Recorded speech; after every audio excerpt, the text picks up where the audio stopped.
Marcus Cole was not a special man. He knew this. Everyone who had ever met him knew this. He was 34 years old, average height, average build, with brown hair that was starting to thin at the top. He worked as a cargo logistics officer on Way Station Theta 9, a job that involved counting boxes, checking lists, and making sure things went where they needed to go. The station itself was nothing special either. It floated at the edge of known space, far from the bright center of the galaxy where important things happened. Ships stopped here to refuel, traders came to sell goods that nobody else wanted, and people like Marcus lived quiet lives that would never make it into any history book. He had been on the station for 6 years now. 6 years of the same routine. Wake up, eat breakfast, go to work, count the cargo, file the reports, eat dinner, sleep, repeat. Some people might call it boring. Marcus called it peaceful. After growing up on a colony world where nothing ever worked right, he had learned to appreciate a life where the biggest problem was a missing shipment of protein bars. That morning started like every other morning. Marcus sat in the station's main food hall, eating his breakfast and reading the news on his data pad. The usual stories filled the screen. A war had ended somewhere. A new alien species had been discovered. Some politician had said something stupid. Nothing that affected his life in any real way. The food hall was busy, as it always was at this hour. Traders argued over prices at nearby tables. Station workers complained about their shifts. A group of soldiers from some military vessel laughed loudly in the corner. Marcus ignored them all. He had learned long ago that keeping to himself was the best way to avoid trouble. Then the room went quiet. Marcus looked up from his data pad. Everyone had stopped talking. Everyone had stopped moving. They were all looking at the entrance.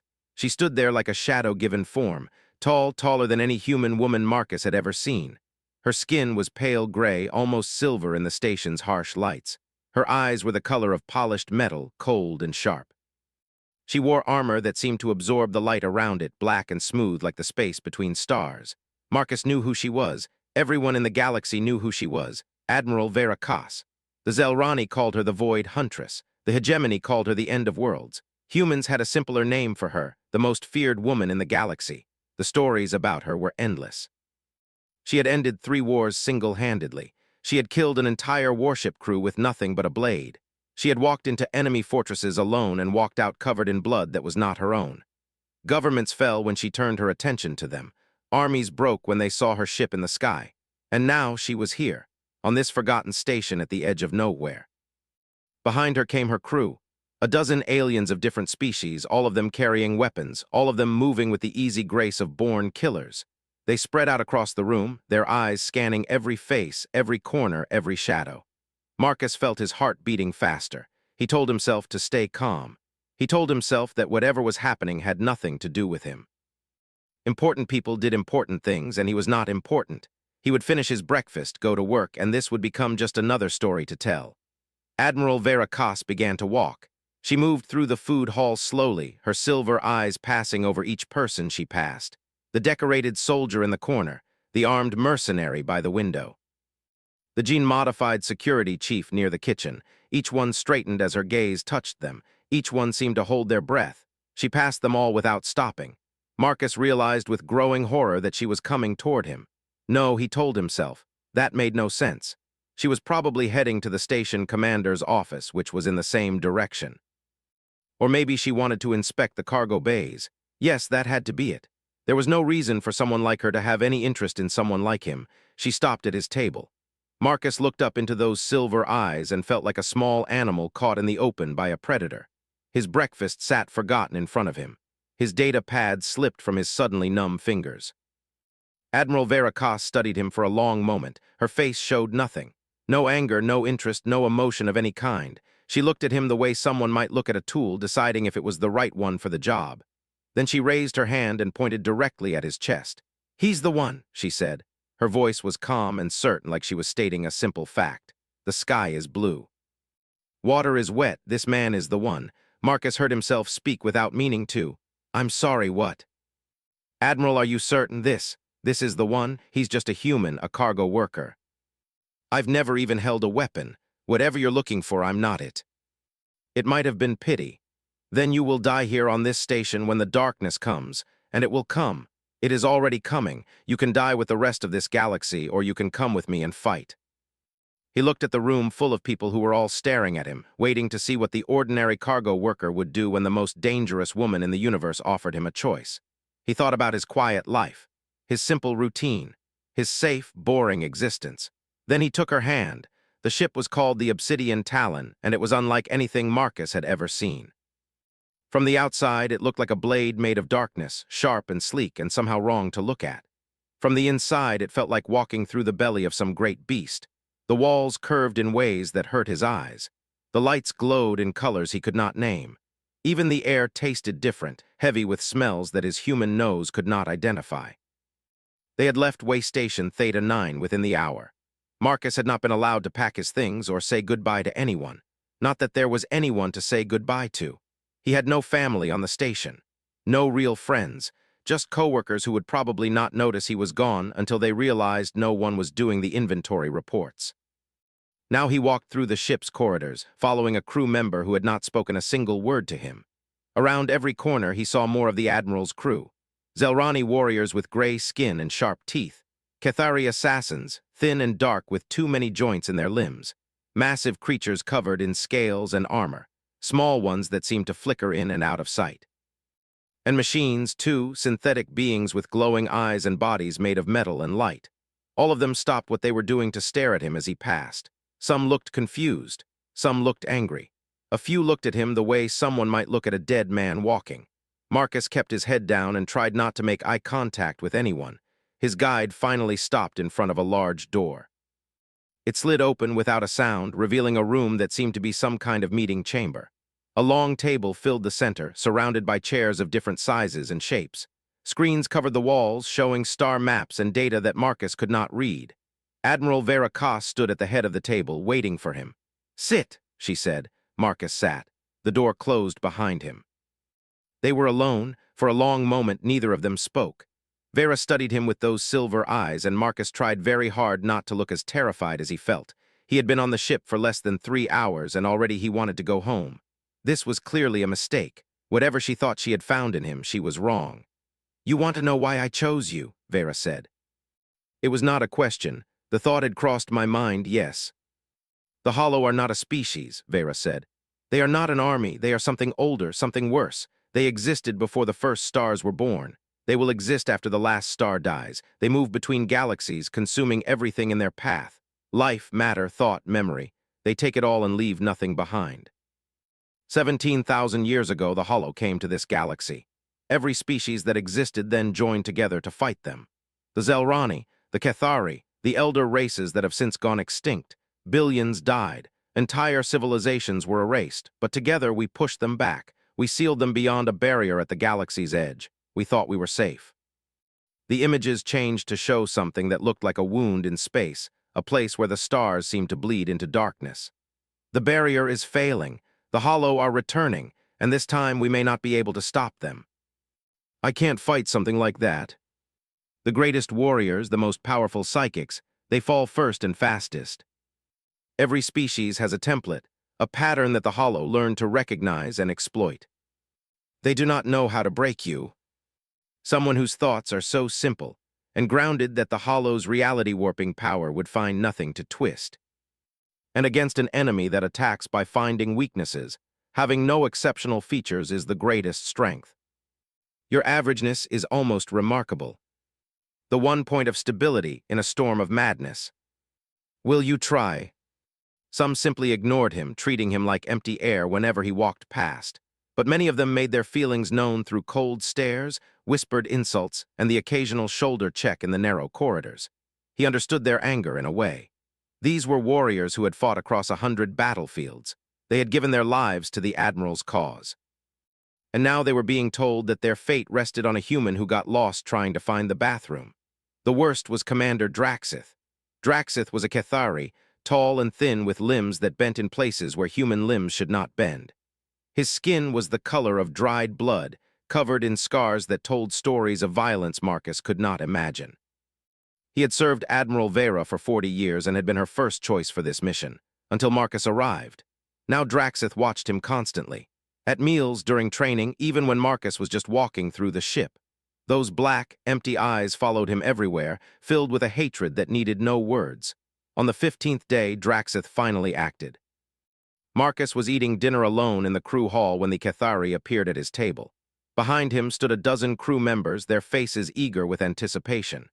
"Human," Draxith said. His voice sounded like gravel scraping against metal. "You dishonor this ship with your presence. You dishonor the Admiral's mission. You dishonor us all."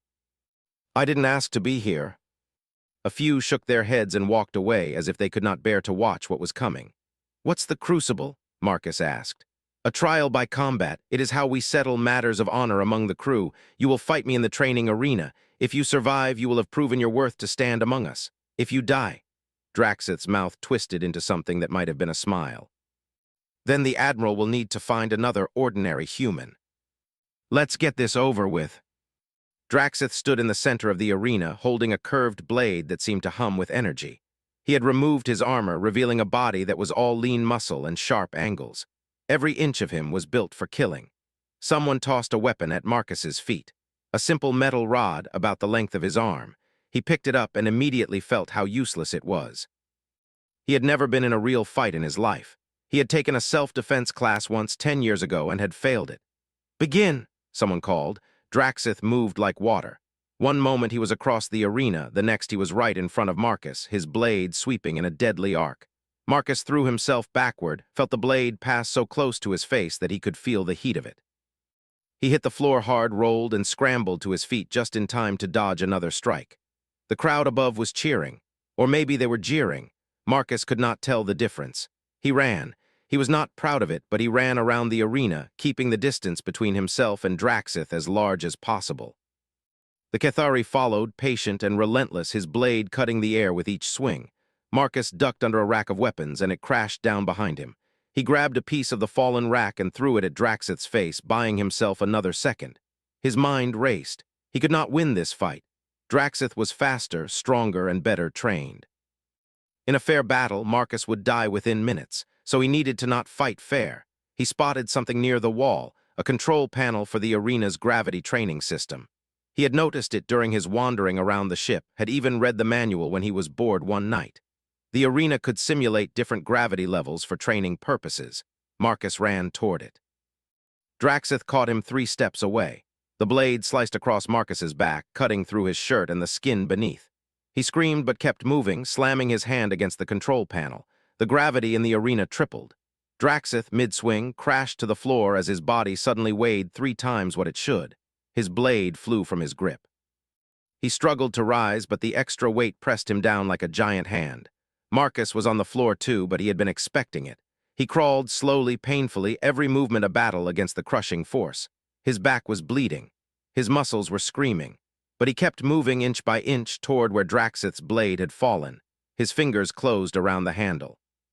He dragged himself to where Draxith lay, the Cathari's face pressed against the mat, unable to lift himself. Marcus put the edge of the blade against Draxith's throat. "I survive," he gasped. "That was the deal, right? I survive, and I've proven my worth." Then Marcus hit the control panel again, and everything returned to normal. Draxith rose slowly, his black eyes fixed on Marcus. There was something different in them now, not hatred, something closer to disbelief. "You did not fight with honor," Draxith said. "I'm not a warrior," Marcus replied, handing back the blade. "I'm a cargo worker. I don't know how to fight with honor. All I know is how to survive, and you said if I survived, I would have proven my worth. I have fought enemies from 100 worlds, and today I was defeated by a man who read the training manual. Like someone who will do anything, use anything to keep breathing another day." He nodded slowly. "That is what we will need when the darkness comes, not honor, not glory, just the stubborn will to survive. Anyone who challenges him, challenges me." Marcus stood on the bridge of the obsidian talon, staring at the view screen, and felt something inside him twist. Space was supposed to be dark, filled with distant stars and the cold comfort of physics that could be understood. This was different. This was space that looked sick. The stars here flickered in ways that made no sense. Colors bled into each other like wounds that would not close. And at the center of it all, there was something that should not exist. A hole. Not a black hole, nothing so natural. This was more like a tear in the fabric of everything, a place where reality had simply given up and let something else through. Looking at it made Marcus's eyes water. Looking away was even worse because he could still feel it there, pressing against his mind like a cold hand. "We are approaching the barrier's edge," one of the navigators reported. Her voice was shaking. "The hollow influence begins beyond this point." The Zelrani meditated, building the mental fortresses they had spent lifetimes constructing. The Cathari took their drugs, the ones that wrapped their thoughts in protective fog. The synthetic crew members rewrote their programming, trying to make themselves invisible to psychic attacks. Marcus had eaten a sandwich. He was not sure what else to do. "Take us in," Vera commanded. The ship moved forward, crossing the invisible line where the universe ended and something else began. At first, nothing happened. The view screen showed the same sick space, the same bleeding colors, the same terrible tear. Marcus let himself hope that maybe the stories were exaggerated. Maybe the Hollow were not as bad as everyone feared. Then the whispers started. They came from everywhere and nowhere. Not sounds that he heard with his ears, but something that pressed directly into his thoughts. Voices speaking in languages he did not know, saying things he could not quite understand. They were soft at first, almost gentle, like someone trying to get his attention from very far away. Around him, the crew began to react. A Zelrani warrior near the weapons station dropped to his knees. His eyes rolled back in his head, and words started spilling from his mouth in a voice that was not his own. He was speaking the names of people he had killed, one after another, a list that went on and on without pause. One of the Cathari screamed. She grabbed her own head with all four of her hands and screamed until her voice broke. Then she kept screaming in silence, her mouth open, her body shaking. The synthetic crew members froze. Their glowing eyes flickered rapidly, and then some of them simply shut down, collapsing where they stood like puppets with cut strings. Even Commander Draxith, the scarred veteran who had fought across 100 battlefields, sank to the floor. He was crying. Marcus had not thought the Cathari could cry, but dark liquid streamed from those black eyes as Draxith whispered the same word over and over again. A name, perhaps. Someone he had lost. Someone the Hollow were making him remember. Marcus waited for his turn. He waited for the whispers to find something inside him, some hidden pain or fear that they could use to break him. He thought about his childhood, his parents who had died when he was young, his failed relationships, his boring job, his empty apartment on the station. The whispers touched all of it. They showed him visions of his parents' faces, twisted and wrong. They showed him his loneliness stretching out forever. They showed him a universe where nothing he did mattered, where he was just a speck of dust being blown about by winds he could never understand. And Marcus felt annoyed, not terrified, not broken. Just annoyed the way he felt when his alarm went off too early or when someone cut in line at the food hall. He looked at the visions the Hollow were showing him. Yes, his parents had died. That was sad, but it had happened decades ago. Yes, he was alone. That was also sad, but he had gotten used to it. Yes, the universe was vast and indifferent, but that had always been true, and he still had to get up every morning and do his job. The cosmic horror of infinite meaninglessness just felt like life. Regular, ordinary life, the kind that everyone lived with every day. "Is this it?" he heard himself say. "Is this supposed to be scary?" Marcus shrugged. "Yeah, I figured that out when I was about 12. The universe doesn't care about us, but we care about us. That seems like enough." 6 years of counting boxes and filing reports. 6 years of meetings that could have been emails. 6 years of slow internet connections and lost shipments and coworkers who did not replace the coffee when they finished the pot. The Hollow tried to make this into a vision of hell. Instead, it just felt like work. "I've seen worse," Marcus muttered. "You've clearly never worked in logistics. Can you hear me? You've survived everything." At this ordinary man who should be lost in madness like everyone else but was instead kneeling beside her, annoyed but unbroken, complaining about the Hollow like they were a minor inconvenience. "How?" she asked. "How are you still standing?" Or maybe humans are just too stubborn to know when they should give up. And the first light of hope returned to her silver eyes. "Get to the crew," she said. "Pull them back one by one, be their anchor, I will get us to the core." Just like him, the heart of the Hollow was not a place, it was a presence. They found it at the center of the tier, past the bleeding space and the 6 stars, past all the nightmares and whispers that had tried to break them. The obsidian talon drifted through a void that was not empty but full, crowded with something that could not be seen but only felt. Something vast, something old. Something that had consumed entire galaxies before the first human had learned to make fire. And now that something turned its attention to them. The bridge was barely functional. Half the crew was still recovering from the Hollow's mental attacks. Draxith stood at his station, pale and shaking but alive. Vera commanded from her chair, her silver eyes fixed forward even though looking at what waited ahead should have driven her mad. Marcus stood beside her, holding her hand. That was all he could do, be present, be the one point of stability in the storm. Then the Hollow spoke. The voice filled every mind on the ship at once. It was not one voice but billions, the combined thoughts of every being the Hollow had ever consumed, all speaking in terrible harmony. "We know you," it said. "We know all of you. We have tasted your fears. We have WALKED through your memories. You are small. You are brief. You are nothing." The crew trembled. Even Vera flinched. The weight of that voice was like a mountain pressing down on their souls. Marcus felt it too. The overwhelming presence of something so large that his mind could not contain it. For a moment he understood what the Hollow truly was. Not an enemy, not a species, just an ending. The final silence that waited at the end of all stories.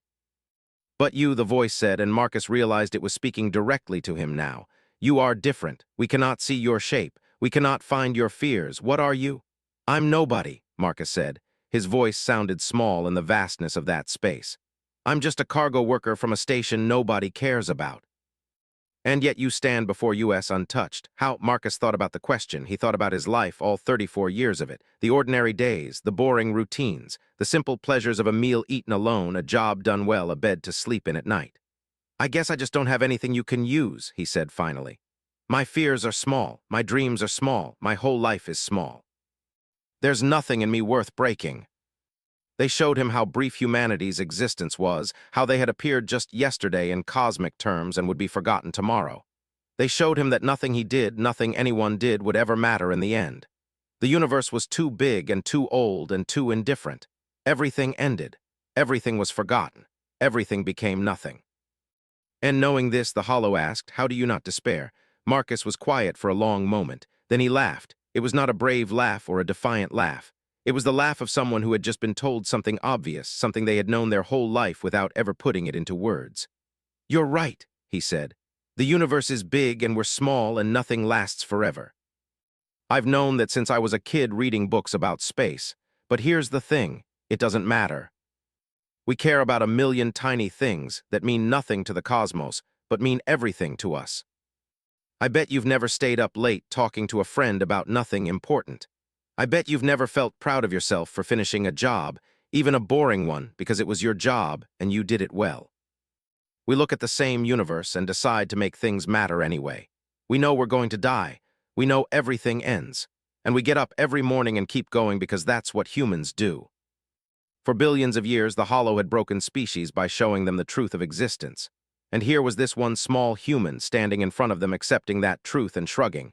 "You should be afraid," the Hollow said. There was something almost like desperation in its voice now. "I am afraid," Marcus admitted. "I'm terrified, but being afraid doesn't mean I have to give up. I've been afraid my whole life. Afraid of losing my job, afraid of being alone, afraid that my life doesn't mean anything. But I kept going anyway. That's all courage is, being afraid and doing things anyway." These warriors who had faced death 1,000 times, looking at a cargo worker like he was something special. "Now," Marcus said, turning back to the void, "you can keep trying to break me. It probably won't work, but you can try, or you can leave. Go back to whatever darkness you came from. Because I promise you this, if you come into this galaxy, you'll find more humans like me. Billions of us. Ordinary, boring, stubborn people who know that life is hard and unfair and meaningless and choose to care anyway.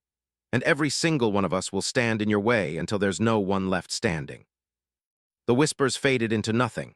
The vast, ancient intelligence that had threatened to consume everything pulled back, retreating beyond the barrier, beyond the edge of the galaxy, back into the darkness between worlds.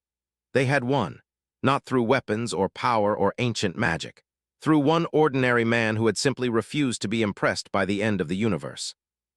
3 weeks later, Marcus stood in the Obsidian Talon's docking bay, a bag over his shoulder, waiting for the shuttle that would take him back to Way Station Theta 9. Vera was there to see him off. "You could stay," she said. "After what you did, you could have anything you want. Command of a ship, a seat on the Galactic Council, a planet of your own." "That's not really my thing. Besides, the station's inventory system has probably fallen apart without me. Someone needs to fix it." It was a strange sound coming from her, warm and genuine. "The galaxy will remember what you did. Will you come?" Admiral Vera Koss, the most feared woman in the galaxy, watched him go. She had spent 100 years looking for warriors and heroes and legends. In the end, she had found something better. She had found an ordinary human who reminded her that sometimes the most powerful thing in the universe was simply refusing to give up.